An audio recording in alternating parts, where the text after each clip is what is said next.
Hey guys, welcome back to my channel. I'm Cece Shia and I am a writer and lawyer sometimes living in New York City. This video I want to talk about not a good drum roll. This time I want to talk about something that's been on my mind a lot recently, which is weddings. For those of you who subscribe to my Substack, you probably already know that I was essentially forced to get married by the state of New Jersey in order to have access to health insurance. Thank you, New Jersey. Another reason we all love New Jersey. Since then, my partner and I have been planning our real wedding, what we consider to be our real marriage. But in the meantime, we have made a trip back to China in order to have a wedding ceremony in China with all of my relatives and family friends. And I hated it.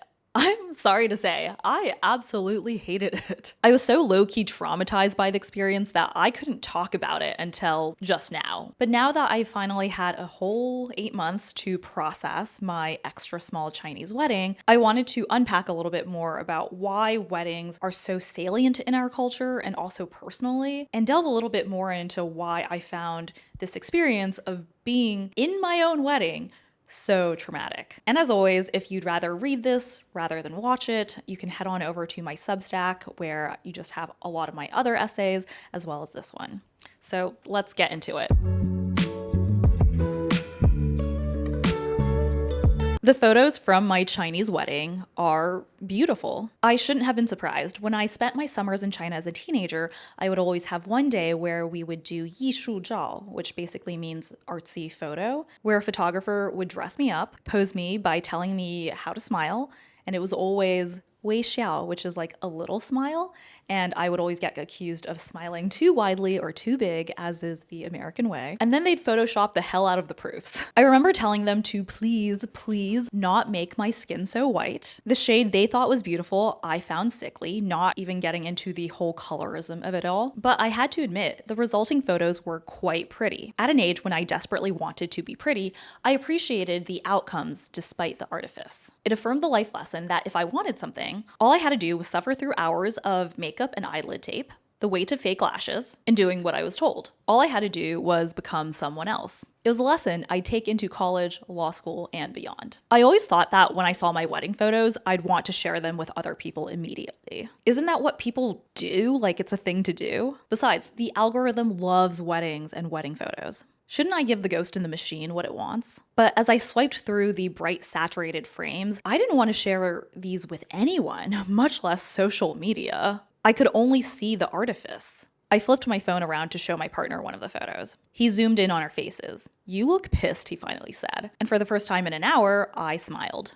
This was why I married him, despite not wanting to get married in the first place. He knew me. He knew me better than did my parents, my relatives, the photographer, the makeup artist, the wedding planner, the wedding MC, the chefs, the entire cohort of people contributing to my special day. He saw how I truly felt, even as I tried to hide it for the sake of the photo. My partner and I met in family law, which is a class all about marriage and divorce. The professor, a fashionable divorcee herself, taught us about the history of marriage, how the capital G government justified its intervention into otherwise private relationships because it believed marriage and families were the building blocks of society. In order to have a good society, society must regulate its building blocks. Ensure that only the right kinds of marriage take place, between the right kinds of people, producing the right kinds of offspring. We discussed theories against incest and polygamy, debated the legality of same-sex unions, and yes, I know that dates me, the fact that I went to law school when gay marriage was still illegal, and contemplated whether race matching could be a consideration in adoption. It was the first law school class I'd taken where there were no right answers,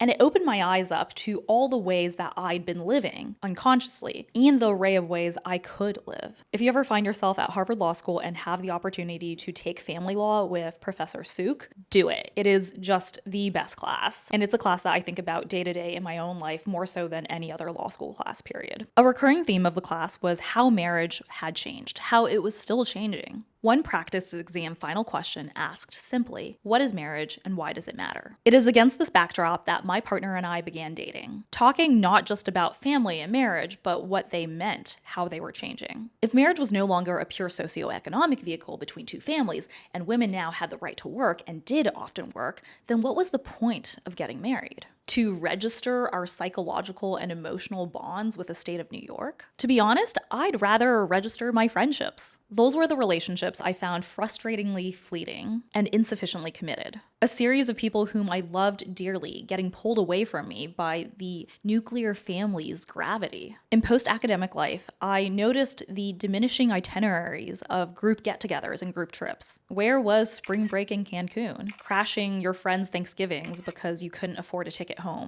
Summer trips to visit that one friend interning in Paris. Or, as this Reddit post asks, did anyone else think that there would be more parties? I'm not exaggerating. Only 4.1% of Americans attended or hosted a social event on weekends or holidays in 2023, a 35% decrease from 2004. Only 59% of respondents to a survey had even attended a birthday party in the last year. That's 2 out of every 5 people who hadn't even attended a birthday party in the past year. When I hear those facts, I'm not surprised by the loneliness epidemic that apparently we're experiencing. I go to my fair share of parties. I love them. I always throw one for my birthday.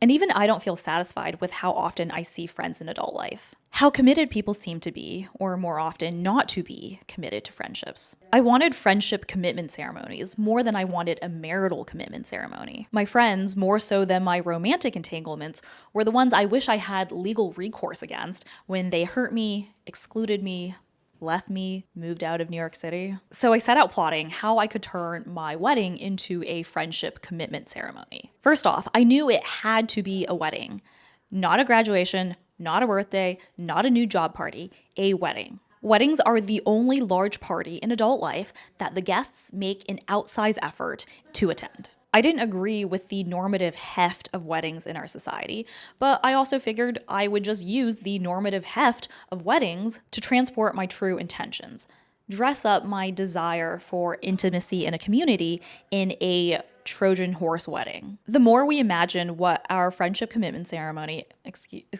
wedding would look like, the more I realized I wanted no familial involvement in the celebrations. Absolutely zero. I didn't want to take their money to finance it. I didn't want to invite their friends. I didn't even want to give them a speech.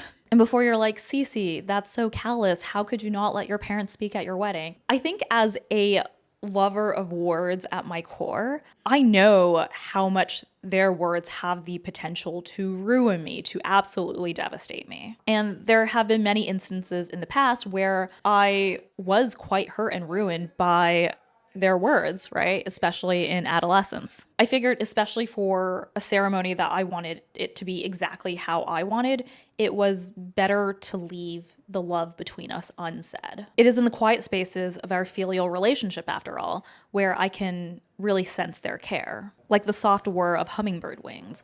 If you look for it, you won't be able to see it. But if you let it be, you know it's there. But I am not completely callous. I am not completely without love of tradition or obligations. My parents have both hurt me immensely and cared for me immeasurably. I knew that some level of tradition was desired in Chinese culture when it came to weddings.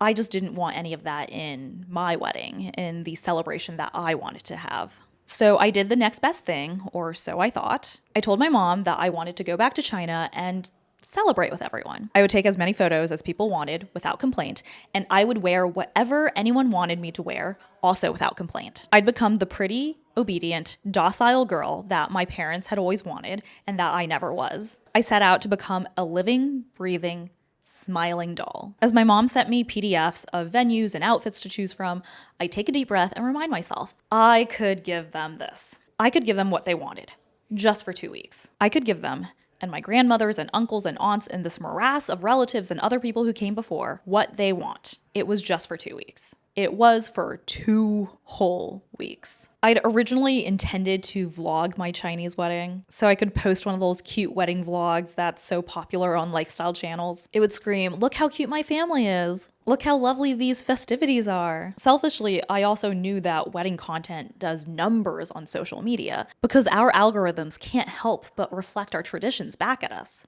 There's a reason why trad wife content does so well. We can't help but admire or gawk at what we think is the right thing to do, even if we ourselves don't find it to be the right thing. And I wanted to do the right thing. I wanted to capitalize on the potential algorithmic advantage of doing the right thing too, even if I knew it was the wrong thing for me. I arrived in China sleep deprived, but fully ready to be a good girl, a doll. I thought this through. I actively chose this. And I'd been making so much progress in therapy. My college friends had even recently commented about how therapized I seemed. But you know what they say, when humans make plans, God laughs. The difficult part about seeing your family is how easy it is to fall into old dynamics. I'd spent the majority of my adolescence annoyed with my parents, so it was very easy to become annoyed with them again. When my mom had us immediately go from our 20 plus hours of travel to dinner with her friends, even though I wanted to sleep, I was annoyed. When she promised it would just be a light dinner, and instead it turned out to be at a brewery with platters of fried food, skewers, and tons of beer, I was annoyed. When she made a joke to her friends about how I was participating in this Chinese wedding, even though I'd written an essay about how I got married on Thursday and hated it by Friday, I was annoyed. And when she thanked my partner for making her a mother-in-law, that's literally what she said. She said, "Thank you for making me a mother-in-law." I was furious. I was like, why are you thanking this man for conferring upon you a status that doesn't even matter? Like, is he the dean? Is he conferring upon you a degree? By the time we got to the rehearsal meeting for this Chinese wedding ceremony, I was already hanging on by a thread. When the MC told us we should sit and I said, no, I prefer to stand, my mom shot me one of her patented dirty looks, the one that I'm so familiar with from throughout my childhood and adolescence, and honestly, even now, I just became furious. I sat down to listen to this wedding MC talk about a rehearsal, and I just shut down and stopped communicating altogether, even to my partner, whom for the rest of the trip would ask me things like, "Are you okay? Are you sure you're okay?" And I would just be like, fine, fine. And it really was just a classic dynamic that he had now been dragged into, which is my parents not listening to me, and then me feeling unheard. And then instead of trying to communicate more, I just shut down communicating altogether and stop communicating with anyone. I just kind of like numb myself and focus on getting through the next day, the next month, which was honestly a good tool in Big Law to get through work. But now that I'm away from all that a little bit more, I recognize that it's kind of an unhealthy coping mechanism. So finally, now that I've sat down at this wedding rehearsal meeting, we go through what's supposed to happen the next day. And unlike American weddings, where the rehearsal solely consists of knowing when to walk down the one aisle at the right time, modern Chinese weddings are really extra. It's like a whole song and dance show, like a variety show almost, for the audience. That was challenging because I can only understand some of the Chinese, so really had to make sure I was listening real hard. And when he said some things like, "Turn," I was like, okay, time to turn. Not only did we have to go through things like, when does the music play? When do you walk down the aisle? And it's not like an aisle, it's essentially a modeling runway that you have to like enter, but not from the back that like models do. You enter from the front of it.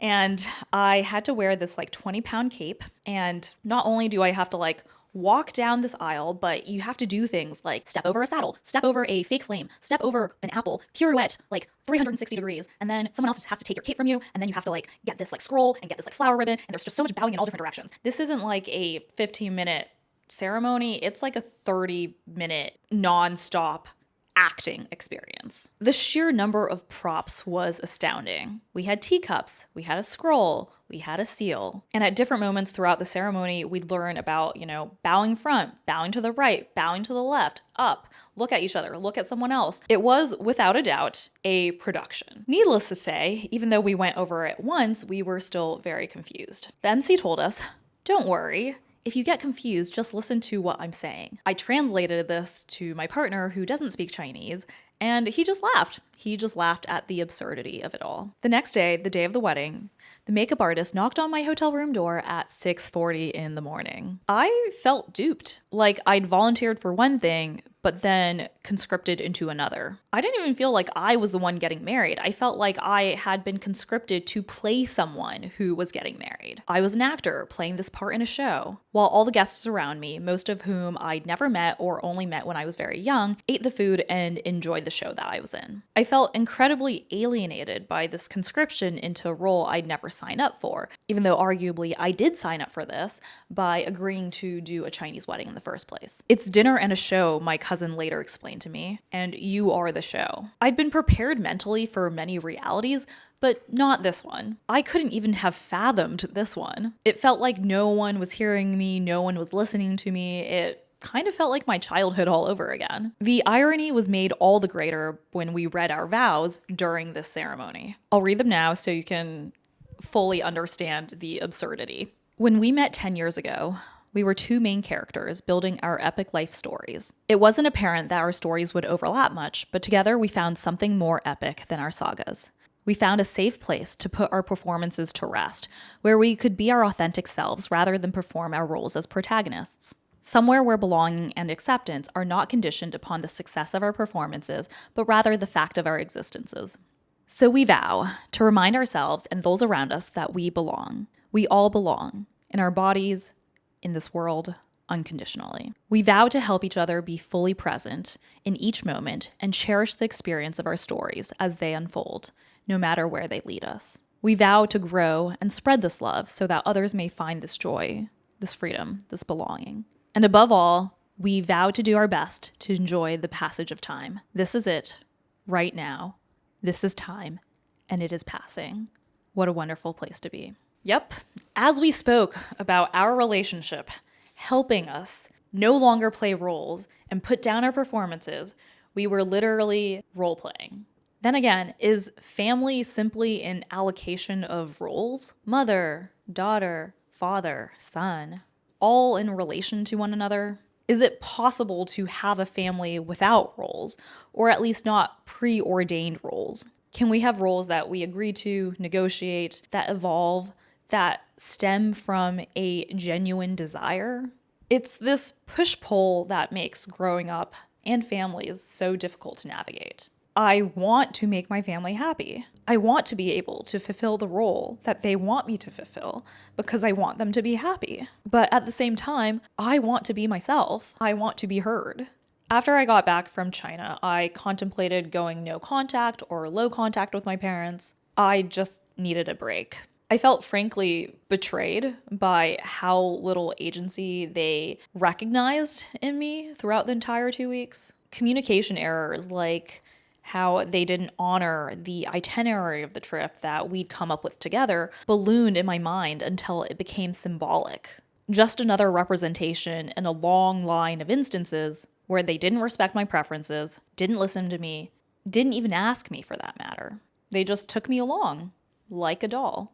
I'd wanted to be a doll for this trip, but I'd forgotten how terrible being a doll really is. It's tolerable being a doll for a few hours, even a day. But 2 weeks? That was clearly above my limit. I'm a good 8 months out from that trip now. It took me 8 months to feel okay enough about what happened to even be able to write about it or talk about it. Truth be told, I felt so terrible about the whole experience that I never even opened my wedding presents. And someone gifted me Hermes.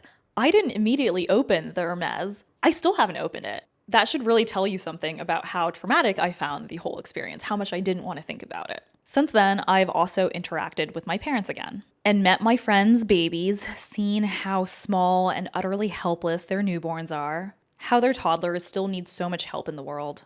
In those moments, I remember that I used to be that small too. That my parents and grandparents, despite all their flaws and frustrating traits and seeming inability to listen to me, once cared for me when I was utterly helpless and unable to do so myself. And they did that too when they were even younger than I am, when they were just kids too. While it may not have been perfect, and in many ways it was far from perfect, it was the best they could do. And for that, I am grateful. Their best is all I can ask for. Does that mean I'll go on a trip with them again? Hell no. I still need to recover from this last trip. And I'll also need to communicate with them ahead of time just all my expectations about what I want when we travel together. Exactly how much control and agency I expect when we do travel together. This past trip wasn't the best, but you live and you learn.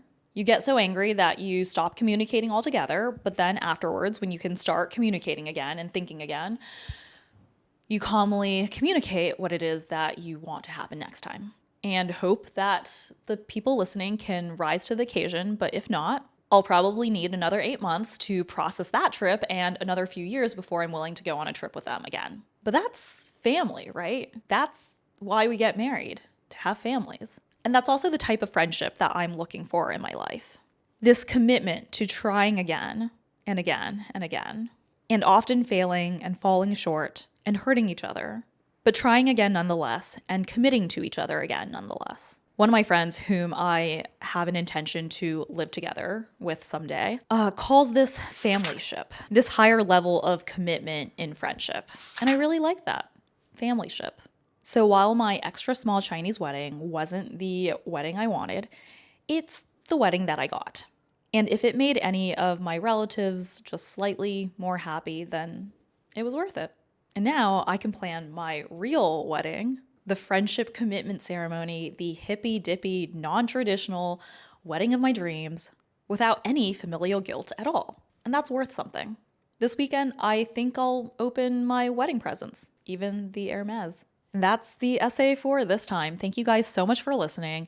If you want to access this written version of the essay or just access more of my writing, you can head on over to my Substack. Otherwise, I appreciate you guys so much for watching or listening to me as I ramble about life's things. And I look forward to seeing you guys next time.